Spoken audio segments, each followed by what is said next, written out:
من دو اسلام مونږ ته حکم کړی دی چې د مخلوق سره به د ادب معامله کې د مور پلار څه حقوق دي څه آداب دي د مور پلار مخ ته کتل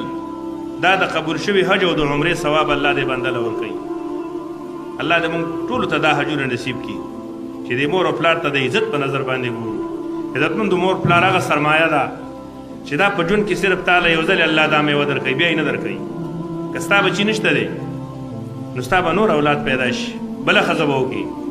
خو مور پلار یو داسې تحفه ده چې دا یو ځل یې واغسته الله نو بیا به یې اغوستي نو د قدر کوه د عزت په نظر ورته ګوره د دې مور پلار د قدمونو د لاندې جنت ولټوه د قیامت د نښو نه به عزتمندو یو نښه دای ډېرې نښې دي خو محمد رسول الله یو نښه ښودلې ده چې د قیامت د نښو نه به یو نښه دای چې وینځه یا لور به د مور بېعزتي کوي عام طور باندې داسې کېږي چې دا زوی د مور او پلار ته سپکې خبرې کوي خو دا لور مور ته چېرته هم سپکې خبرې نشي کولی ان تلد الامة ربتها محمد رسول الله فرمایي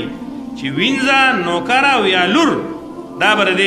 مور پلار بېعزتي کوي د مور بې حرمتي به کوي دا د قیامت د نښو نه یو لویه نښه ده او دې موبایل او دې نټ او دې کیبل دا بچي د دې حده پورې رسولی دي چې مور پلار او تاړوي سم نه ښکاري هغه د موبایل نه دی وزګار که نارینه دی او که زنانه دي که هلکان دي او که جینکۍ دي او مور پلار هم د بچو سره دومره ازادي جوړه کړې ده چې ګوره پلار به په مجلس کې ناست نو پلار به په موبایل کې ګوته وي او زوی به یې وایي او دا لور اکثر داسې بیکاره لباس او بې پردې کپړې په دې کور کې اغوندي چې دا پلار هم ورته نشي کتی خو دا پلار هېڅ غږ هم نه کوي خیر دی بس دا چې څه کوي نو هغه به کوي د دې بیا هغه منفي نتایج راشي چې هغه به بیا په بېعزتۍ او بې حرمتۍ باندې په بد اخلاقۍ باندې او په شرم باندې تمامه شي د بچي اصلاح کوه د هغه خېټه مړه ساته خو هغه ته دا وایه چې بچی بهترینې کپړې به استعمالوي که ستا لور ده او که ستا زوی دی ستا لور چې ته په دې ښکلي لباس کې وینې چې د هغې دا لباس ستا له خوند درکوي ځکه خو علما فرمایي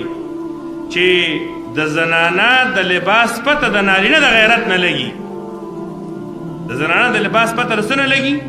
د نارینه د غیرت نه تاسو ودئ لږ راویښ شئ ما سره درود شریف لږ په تیزه باندې ووایئ وخت زمونږ پوره کېدو والی دی ځکه چې تاسو ودئ دا خو د خوب وخت نه دی اللهم صل علی محمد وعلى ال محمد کما صلیت علی ابراهیم وعلى ال ابراهیم انک حمید مجید نو ما خبره وکړه چې د زنانه د لورو د ورېرې او د خورزي د دې د لباس پته د چا نه لګي د نارینه د غیرت نه لګي که دی غیرتمند دی د هغه خور او لور او د هغه بچی د هغه خورزه به ولې بېکاره لباس استعمالوي ولې به نری لباس اچوي